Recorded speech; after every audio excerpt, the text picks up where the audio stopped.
नमः सिद्धेत। नमो हरिहंताणं नमो सिद्धाणं नमो आयरीयाणं नमो अज्जायाणं नमो लोय सवसाहुणं। पंचपरनिष्ठी भगवान की परम पूज्य आचार्य भगवंत गुरुवर विशुद्ध सागर जी मुनि महाराज जी की, परम पूज्य मुनि श्री सुप्रभ सागर जी महाराज जी की।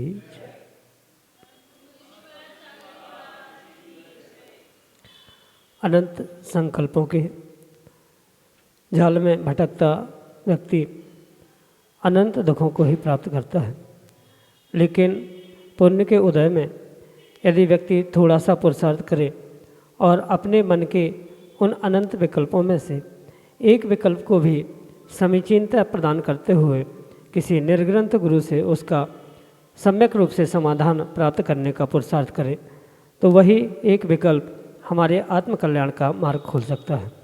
परम पूज्य आचार्य भगवंत गुरुवर विशुद्ध सागर जी महाराज के मंगल सुभाषित से परम पूज्य मुनि श्री सुप्रभ सागर जी महाराज द्वारा हमें वह आत्मकल्याण की अनूठी विरधा प्रदान की गई है, समीचीन विकल्पों का सम्यक समाधान, और उसी के माध्यम से आप अपने मन का विकल्प परम पूज्य मुनि श्री तक भेज करके उसका सम्यक रूप से समाधान आगम के परिप्रेक्ष्य में प्राप्त कर सकते हैं।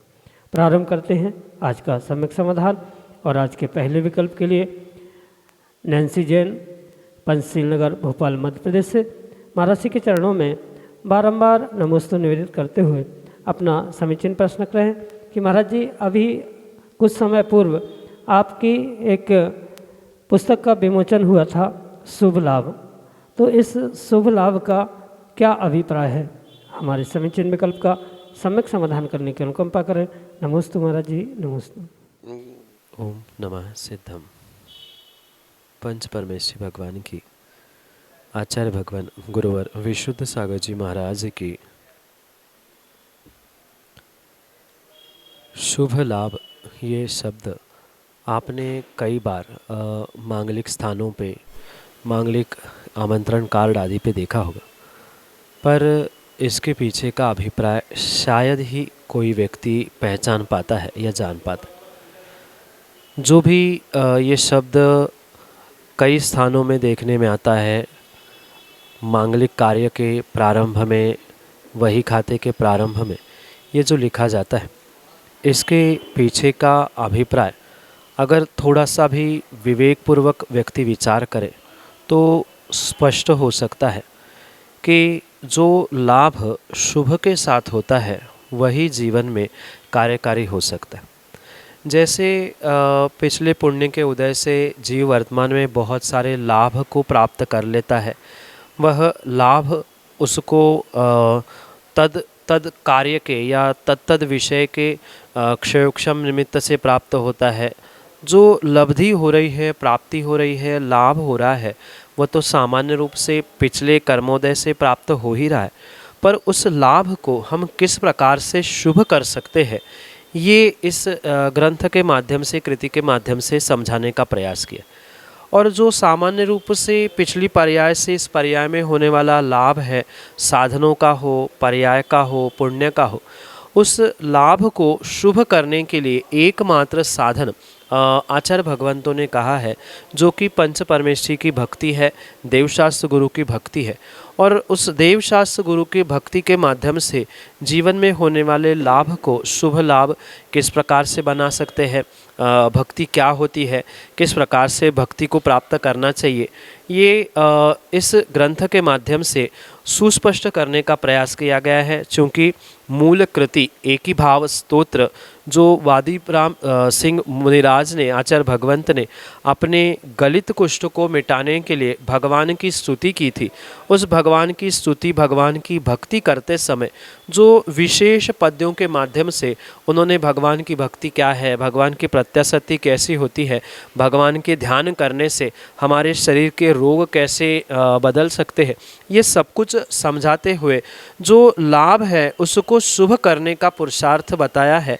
और इसीलिए इस कृति का भी नाम शुभ लाभ रखने का प्रयास किया, जो स्पष्ट समझाना चाहता है कि हमारे जीवन में लाभ तो कई सारे होते हैं, पर उस लाभ को हमें देवशास्त्र गुरु के भक्ति से, उनके समर्पण से, पूजा पाठ आदि आदि क्रियाओं में विवेक धारण करने से ही हम उसे शुभ लाभ रूप परिवर्तित कर सकते हैं।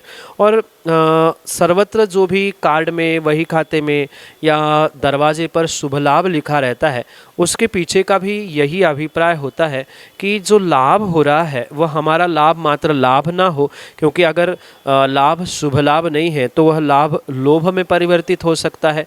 उतना ही लाभ होना चाहिए जो हमारे लिए आने वाले समय के लिए शुभ हो, वर्तमान के लिए भी शुभ हो, क्योंकि लाभ का जब अतिरेक होता है तो व्यक्ति लोभी बन जाता है।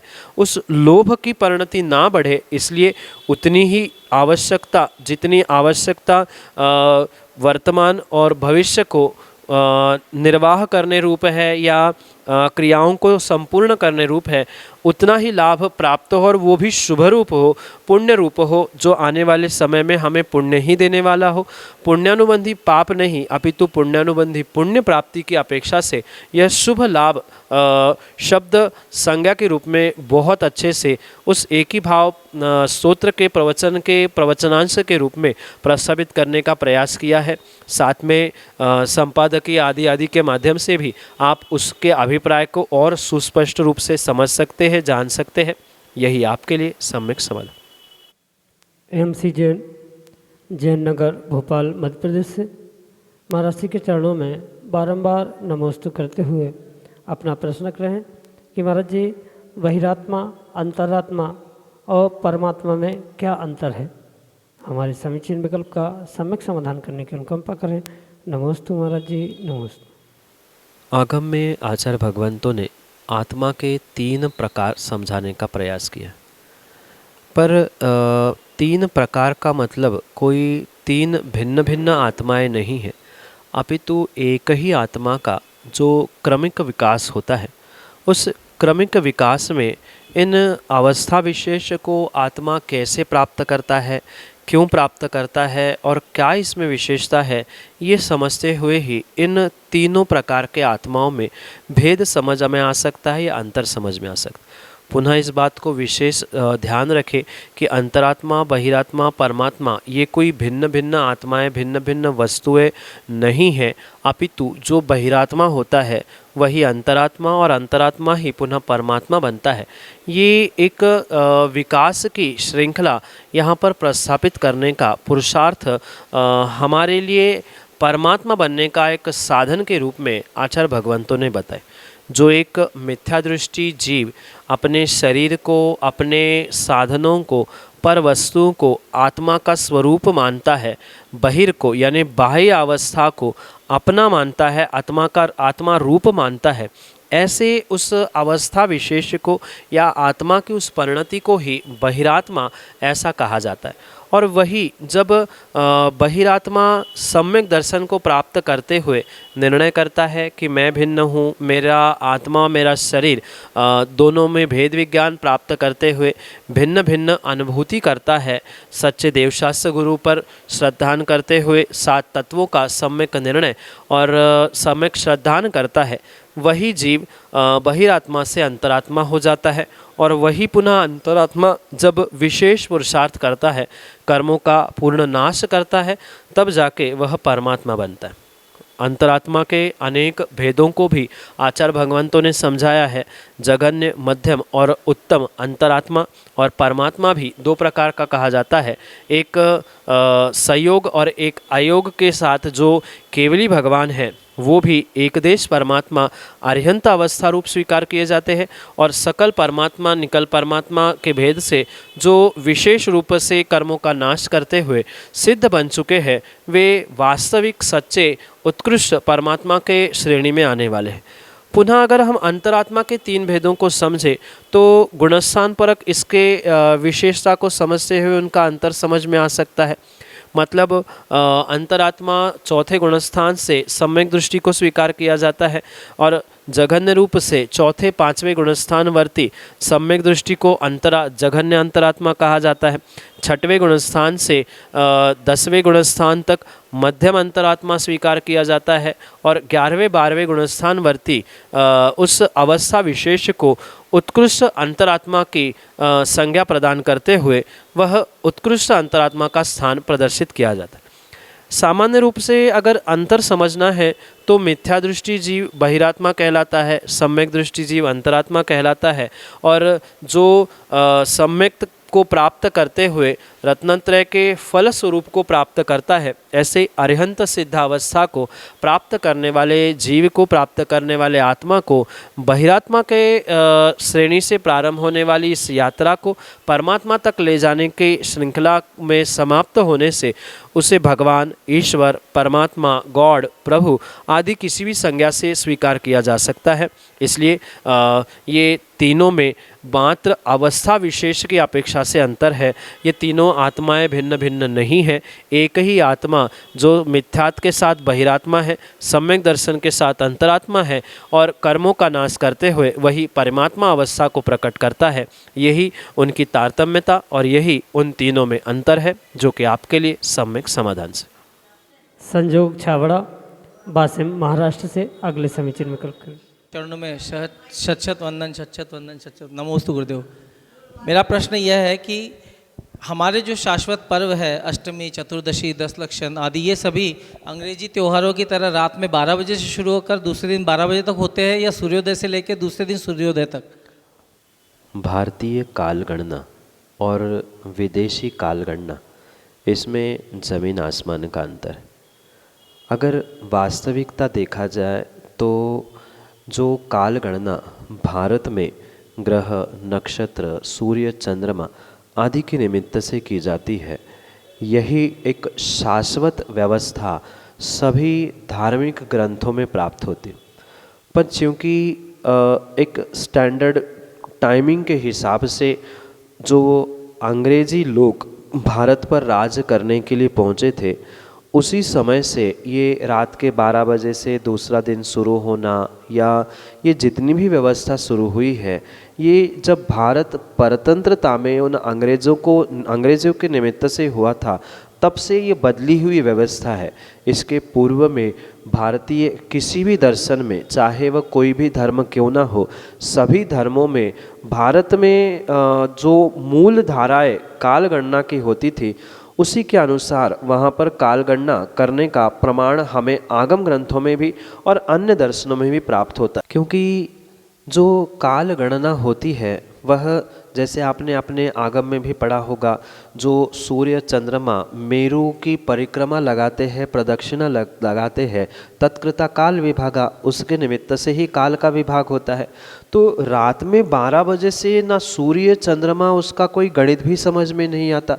ये तो मात्र समझने के लिए अंग्रेज़ों ने जो व्यवस्थाएं बनाई थी उसके हिसाब से ये तात्कालिक व्यवस्था थी, क्योंकि उनकी भी व्यवस्था, उनका संप्रदाय ये मात्र तात्कालिक है। आगम के परिप्रेक्ष्य में जो व्यवस्थाएं हमारी अनादि से चलती आई है, वह व्यवस्था यही है कि जो सूर्योदय से ही दिन का प्रारंभ होता है और सूर्यास्त में ही दिन का अंत, पुनः जैसे ही सूर्यास्त से दूसरा सूर्योदय होता है, तब तक वह रात का या शाम का, संधि काल आदि का समय समझते हुए उसका वैसे पर्व आदि के निमित्त से उनकी व्यवस्था की जाती। साथ में ये भी ध्यान रखें कि ये अष्टमी हो, चतुर्दशी हो या अन्य भी जो तिथियों का परिणमन है, वह तिथियों का भी परिणमन मात्र सूर्योदय सूर्यास्त से नहीं होता। उसके साथ साथ उनकी भी जो गणना है, जो पूरे ये ग्रह नक्षत्र है, उनके अपने अपने ऑर्बिट्स है, मतलब उनकी अपनी अपनी परिक्रमा के एक पथ है, मार्ग है, और उन परिक्रमा लगाते लगाते कभी वे दूर से परिक्रमा लगाते हैं तो वह अष्टमी, चतुर्दशी या कोई भी तिथि का समय कभी बढ़ते हुए दिखता है, कभी तिथि का क्षय होते हुए देखने में आता है, कहीं 2 दिन, 1.5 दिन एक तिथि देखने में आती है। तो ऐसा इसी कारण से होता है कि ये जो उनके ऑर्बिट्स है ग्रह नक्षत्रों के, उनके हिसाब से जो राशियाँ कही जाती है, उन ऑर्बिट्स का विभाजन किया जाता है। चंद्रमा कहाँ पर है, सूर्य कहाँ पर है, उस पर ये निर्भर किया जाता है कि आज तिथि कौन सी है, नक्षत्र कौन सा है, उसके हिसाब से ही ये शाश्वत व्यवस्था हमारे जैनागम के अनुसार चलती है और उसी से ही हमें दिनमान और रात्रिमान समझते हुए अपने तिथियों का निर्णय करना चाहिए। पर आवश्यकता ये नहीं है कि क्रम से ही द्वितीया, तृतीया, चतुर्थी, पंचमी सभी हो ही। कभी कभार कुछ तिथियों का क्षय होता है। आपने भी कई बार देखा होगा दक्ष लक्षण 9 दिन का होता है, कभी 11 दिन का भी होता है, कभी चतुर्दशी होती ही नहीं है। पर ऐसी व्यवस्था होने पर भी हमें कितने काल तक उसका उदय चल रहा है, मतलब तिथि कितने काल तक है, सूर्योदय से उसका कितना काल है, ये बहुत सारे गणितों को समझकर उसका निर्णय करने की आवश्यकता है। क्योंकि सूक्ष्मता में समझना इतना समय अभी वर्तमान में नहीं है। इसके विषय में उस ज्योतिष विज्ञान को, जो हमारे आगम की बहुत बड़ी धरोहर है, उसे बहुत विवेकपूर्वक और बहुत डिटेल से समझने की आवश्यकता है। पर सामान्य रूप से श्रावकों को इतना भले ही नहीं समझ में आए। आज बहुत सारे अच्छे पंचांग वर्तमान में मिलते हैं, जिनके माध्यम से कौन सी तिथि कितनी है, कौन सी तिथि में क्या करना चाहिए, ये कम ज़्यादा क्यों हो रहा है, इसका बहुत सारा खुलासा उन पंचांगों में वर्तमान में मिलता है। तो जितना आवश्यक है उतना समझने के लिए वर्तमान के पंचांग आपके लिए कार्यकारी है। पर इतना पक्का है, शाश्वत व्यवस्था यही है, सूर्योदय से सूर्यास्त यही दिनमान और रात्रिमान का गणित होता है। 12 बजे और सुबह दोपहर में ऐसी कोई भी व्यवस्था दिनमान गणने के लिए नहीं है। जबकि घड़ी का, मिनटों का गणित लगाते हुए ये रात के 12 बजना, दोपहर के 12 बजना, जिससे मध्याह्न, मध्य रात्रि आदि की तो व्यवस्था है, पर दिनमान और रात्रिमान इन घंटों और घड़ियों से नहीं, अपितु ग्रह, नक्षत्र, सूर्य, तारे आदि के परिभ्रमण, उनके ऑर्बिट्स, उनका विभाजन, उनके जो राशियों का फल है उनके अनुसार हुआ करता है। यही आपके लिए सम्यक समाधान। वासिम महाराष्ट्र से श्रीमती रंजिता सचिन गोधा अगले समीचीन विकल्प करें। दोनों महाराज जी के चरणों में त्रिवार नमोस्तु। महाराज जी, आजकल का जो चलता दौर है उसमें ये लव मैरिज का बहुत फैशन हो गया है बोलो, या जो ट्रेंड हो गया है, तो इसमें कुछ ऐसा है क्या कि अगर अपने समाज में कोई और समाज की लड़की आ रही है तो ये उसका पुण्य का उदय है या अपने पाप कर्म का उदय है? संकर दोष सभी स्थानों में, सभी धर्मों में पूर्ण रूप से वर्जित कहा है। संकर का अर्थ होता है मिश्र विजातीय। चाहे वह विजातीय विवाह हो, विजातीय संबंध हो, चाहे विजातीय कार्य हो, वह वास्तविकता में सभी स्थानों में और विशेष करके जो भारतीय दर्शन है वहाँ तो इनको पूर्ण रूप से वर्जित ही कहा है। और मात्र विजातीय विवाह संकर दोष रूप नहीं, अपितु और भी बहुत सारे विजातीय कार्य आगम के परिप्रेक्ष्य में समझना होंगे, जो कि पूर्ण रूप से श्रावक आदियों के लिए निषेध रूप से ही कहे जाते। उसमें से जो वर्तमान में ये इंटर कास्ट मैरिज है, उनको या एक ट्रेंड के रूप में वर्तमान में जो प्रस्तुत किया जाता है, हम नहीं मानते, हम तो सभी मानव जाति एक मानते आदि कहते हुए जो ये वर्तमान में एक ट्रेंड बनता जा रहा है, ये वास्तव में आने वाले समय के लिए, आने वाले समाज के लिए एक बहुत बड़ा कुठाराघात हो सकता है। क्योंकि कहीं भी कितने भी चर्चा क्यों ना हो, कितना ही सामंजस्य परस्पर में क्यों ना बने, पर जो संस्कारों की या खून की, जन्म की, कुल की एक परंपरा होती है, उसका निर्वाह तभी व्यक्ति कर सकता है जो उस कुल में जन्म से उन संस्कारों को प्राप्त करता है। बाहर के दिखावे के लिए संस्कारों को प्राप्त कर लेना, ये तो कई बार देखने में आता है, पर ये वास्तविकता नहीं है। ये व्यवस्था मात्र आज की नहीं, ये कई वर्ष पुराने कई घटनाक्रम आगम ग्रंथों में भी प्राप्त होते हैं, पर उसका फल क्या हुआ आदि भी बहुत सारे फल भी वर्तमान में और भूत में भी देखने में आए। इसलिए ये कार्य तो उचित है ही नहीं है। रही बात पुण्य पाप की, तो ये तो स्वाभाविक सी बात है, जो नीचे से ऊपर जाएगा उसके लिए वो अच्छा ही अच्छा है, और ऊपर में कोई नीचे सा पहुंच रहा है तो वो समझने जैसी ही बात है, क्योंकि किसी को ये विकल्प ना सताए कि कौन कहाँ है कैसा है, पर हमें तो पता ही है कौन कहाँ से आ रहा है, कौन ऊपर कौन नीचे, कौन कहाँ और कैसा। ये स्वाभाविक सी बात है। नीचे से अगर ऊपर कोई व्यक्ति पहुंच रहा है तो ऊपर में मंजिल में पहुंचना ये अच्छी बात होती है, और ऊपर से कोई नीचे गिर रहा है तो वो स्वाभाविक सी बात है, वो तो कलंक ही होता है। यही आपके लिए सम्यक समाधान। श्रीमती शशिकांता जैन, चौक, भोपाल, मध्य प्रदेश से अगले समीचीन विकल्प। नमोस्तु महाराज जी, नमोस्तु नमोस्तु त्रिकोटि बार नमोस्तु नमोस्तु। महाराज जी, जो आज मंदिरों पे कब्जा हो रहे हैं तो उनको कैसे बचाव जाए? माँ, वर्तमान में जो मंदिरों में, क्षेत्रों में कब्जे होते हुए या अपनी धरोहर को दूसरों के द्वारा हड़प करते हुए जो देखने में आ रहा है, ये मात्र सामने वाले की ही गलती नहीं है, अपितु सबसे बड़ी गलती अगर किसी की है तो हमारे ही लोगों की, हमारे ही समाज के ऐसे व्यक्तियों की है जो अपने आप को धर्मात्मा तो दिखाना चाहते हैं, धर्म के ठेकेदार तो बनकर घूमते हैं, पर वास्तविकता में उनको धर्म की सुरक्षा, धर्म के आयतनों की सुरक्षा उनकी बिल्कुल भी कदर नहीं होती। इसलिए ये विवेकपूर्वक समझने की आवश्यकता है कि जब भी मंदिर बनाया जाते हैं तो मंदिर बनाते समय पहले उसके आगे पीछे की व्यवस्था, एरिया कैसा है, किस एरिया में हम मंदिर निर्माण कर रहे हैं, क्योंकि आजकल तो मात्र बड़े बड़े मंदिर और ऊंचे ऊंचे मंदिर बनाने की प्रतिस्पर्धा सी लगी है, पर प्रतिस्पर्धा के साथ साथ ये भी समझने की आवश्यकता है कि वहाँ वास्तविकता में उतनी समाज जुड़ी है कि नहीं जुड़ी है, वास्तविकता में वहाँ उसकी उतनी सुरक्षा हो सकती है कि नहीं हो सकती है, ये विचार करते हुए ही मंदिर बनाने चाहिए। मैं किसी भी प्रकार से मंदिर बनाने के निषेध में नहीं हूँ, बहुत मंदिर बनने चाहिए, हर गली मोहल्ले में मंदिर बने, उसमें कोई निषेध नहीं, पर कम से कम इतना विवेक रखते हुए मंदिरों का निर्माण होना चाहिए कि आने वाली पीढ़ी क्या वहाँ पर रह के उसकी सुरक्षा करने वाली है कि नहीं रहने वाली, या हम जब तक है तब तक भी उसकी सुरक्षा है कि नहीं। ये विवेक रखते हुए ही मंदिर, क्षेत्र आदि आदि बनाने की आवश्यकता है। जैसे वर्तमान में बहुत सारे ऐसे दीनहीन गरीब परिवार हैं जिनको मंदिर भी नसीब नहीं है, भगवान का अभिषेक पूजा नसीब नहीं हो रही है, तो कम से कम पहले उनकी वसावट वहाँ कर दे, उनके रहने के वहाँ स्थान कर दे, और फिर मंदिर बनाए। या मंदिर ही बनाना है तो ऐसे गरीबों के घरों के पास बनाए जिनके उनको भी देव दर्शन का लाभ मिले, हमारे मंदिर की भी व्यवस्था बनी रहे।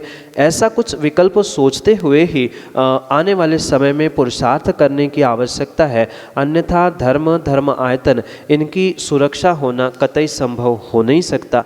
ये विवेक रखते हुए ही कार्य किया जा सकता है। साथ में ये पहलू भी मां समझना होगा कि कहीं ना कहीं जो व्यक्तियों की धर्म के प्रति, धर्म, आयतन, क्षेत्र आदि के प्रति जो उदासीनता है, हमें क्या करना है, उनका मंदिर है वो कमेटी देख लेंगी, उनके पास का है, उनके कॉलोनी का है आदि सोचते हुए परस्पर में जो उदासीनता छाई जा रही है धर्मात्मा, धर्म आयतन के प्रति, जो एक अंदरूनी विषय कसायों के निमित्त से मनमुटाव देखने में आ रहा है, ये भी एक बहुत बड़ा कारण हो सकता है, जिनके कारण से मंदिरों में, क्षेत्रों में बहुत सारे स्थानों पर कब्जे होते हुए देखने में आ रहे हैं। साथ में तीसरी बात ये भी है, जो मंदिरों के ठेकेदार बने घूमते हैं वे सुरक्षा के बारे में बनाते समय कभी नहीं सोचते। बनाने के बाद जब कब्जे होते हैं फिर कागज़ों पे लड़े जाते हैं कि ये तो सीमा हमारी थी। जब तुम मंदिर बना रहे थे पहले ही अपनी बाउंड्री खींच लो, पहले ही अपनी सुरक्षा कर लो और फिर अंदरूनी व्यवस्था कर लो, तो ये कार्य संभव हो सकता है। नहीं तो आए दिन नए कब्जे होंगे, तुम्हें अपने हाथों से सब कुछ हाथ धो के बैठना पड़ेगा। ये सोच समझकर निर्णय करते हुए ही मंदिरों का और क्षेत्रों का निर्माण किया जाए, यही आपके लिए सम्यक समाधान।